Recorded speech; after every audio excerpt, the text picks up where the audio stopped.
जय हिंद दोस्तों।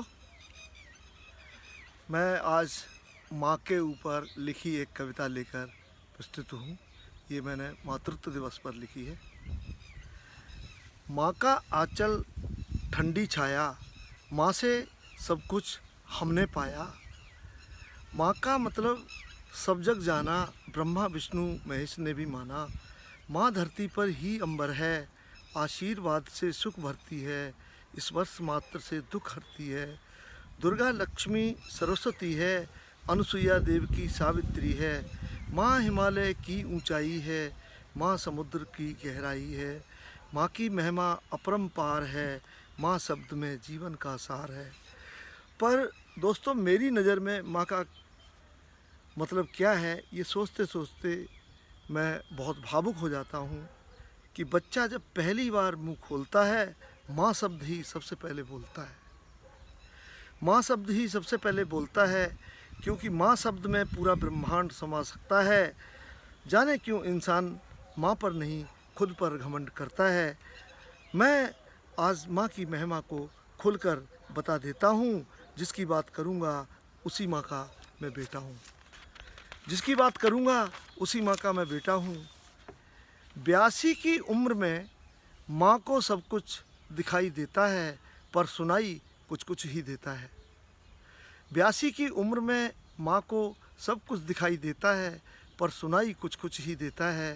फ़ोन की घंटी से ही पहचान लेती है कि बड़े बेटे का फ़ोन है, फिर भी एक बार पूछती है कि कौन है। फिर भी एक बार पूछती है कि कौन है। बगल में बैठे पिताजी फ़ोन ले लेते हैं, किशोर का ही फ़ोन है, कन्फर्म कर देते हैं। मैंने कई बार बोला कि कान की डिबिया लगाकर स्पीड डायल किया करो। मैंने कई बार बोला कि कान की डिबिया लगाकर स्पीड डायल किया करो। कहती हैं डिबिया हम नहीं लगाएंगे, हमें सब कुछ सुनाई देता है, दिखाई भी देता है। कभी कभी मैं सोचता हूँ कि माँ कितनी ज़िद्दी है, बिना डिबिया के सुनना चाहती है, क्योंकि वो माँ है। क्योंकि वो माँ है और बेटे की सारी बात समझ लेती है। कुछ समझ ना आए तो झुंझला देती है, कुछ समझ ना आए तो झुंझला देती है। कितने कष्ट सहकर मुझे पाला होगा, कभी गंदगी साफ करते करते दुलारा होगा, कभी भीगे गद्दे में खुद सोकर मुझे सूखे में सुलाया होगा। मेरे दूध नहीं पीने पर जिद दिखाते हुए जबरन चम्मच से दूध पिलाया होगा। कोई खुशियों का ठिकाना न रहा होगा जब पहला निवाला माँ के हाथ से मैंने खाया होगा। कितने भी कष्ट आए होंगे, फिर भी अपने आंचल की छाँव में सुलाया होगा। बुरी नज़र से बचाने के लिए काजल का टीका माथे पर लगाया होगा। कभी अनायास मन ही मन में खुश होकर मुझे कृष्ण और खुद को जसोदा बताया होगा। मुझे कृष्ण और खुद को जसोदा बताया होगा। जिस तरह से किसान दिन ब दिन बढ़ती फसल देखकर मन ही मन भगवान का एहतराम करता है, जिस तरह चमन में बसंत बहार आती होगी, उसी तरह माँ मुझे देखकर सिहाती होगी।